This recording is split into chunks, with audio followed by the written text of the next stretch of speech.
c'est cool, autant que ça serve. Je le fais déjà dans mon jardin, moi. Je le recycle déjà avec mes tomates. Je suis pas surpris. Je trouve ça bien, une bonne initiative.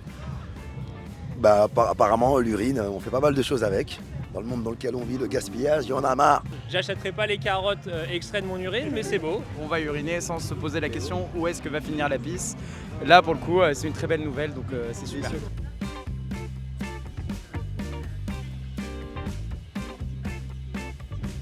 Nous, ce qu'on fait, c'est qu'on utilise l'urine comme un milieu de culture pour des micro-organismes qui vont fermenter dedans et qui vont se concentrer par milliers et qui ensuite vont permettre aux plantes de capter les nutriments dont elles ont besoin dans l'environnement. Azote, phosphore, potassium, etc.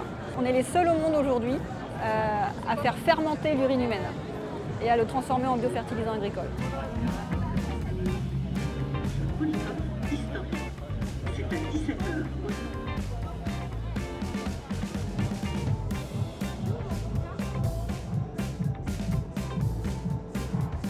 L'urine, elle va tomber par gravité dans les tuyaux que vous voyez là. Et ensuite, il y a une pompe qui va aspirer l'urine dans ce qu'on appelle des IBC qui sont derrière. Et c'est dans ces IBC qu'on a mis notre produit stabilisant pour que l'urine, elle se reste propre et pour qu'il n'y ait pas d'odeur.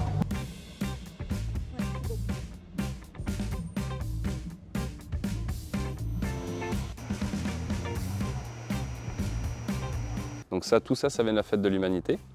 Donc c'est arrivé en camion dans ces rayonnages ici. Et ça, une dernière fois après, ça va être conditionné.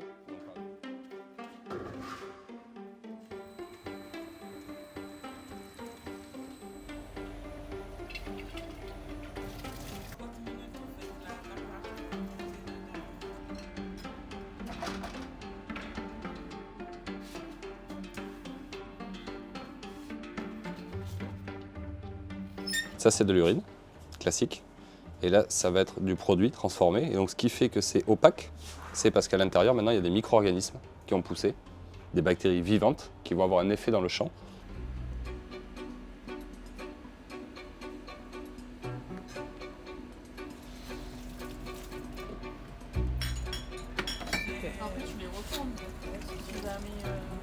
Aujourd'hui, pour faire un hectare de blé, en moyenne en France, on utilise 300 kg d'engrais azotés.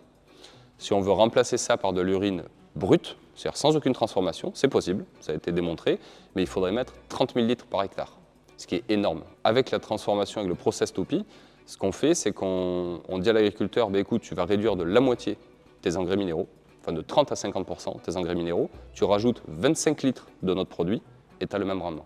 Quand on voit les limites planétaires qui ont été franchies, notamment sur le cycle d'azote, cycle du phosphore, cycle de l'eau, enfin, tous ces cycles-là, en fait, on pourrait quasi, enfin j'exagère un petit peu, mais on pourrait quasiment tout régler en recyclant les urines.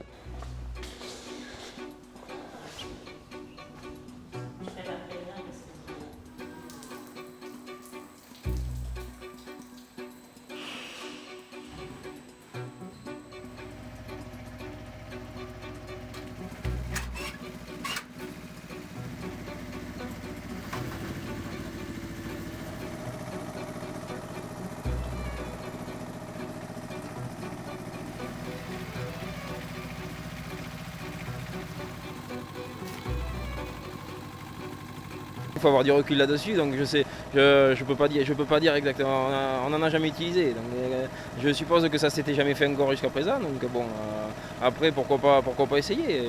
Nous on a profité de la révolution agricole des années 60. Alors c'était des fertilisants et on a doublé les rendements. Et bon, aujourd'hui, d'autres sources de fertilisants seraient peut-être les bienvenues. Et voilà, pour économiser les engrais importés, peut-être pour favoriser la vie biologique des sols. Donc moi, je suis dans une optique de rester en bio et de développer plutôt des nouvelles techniques, économie d'eau, économie d'intrants.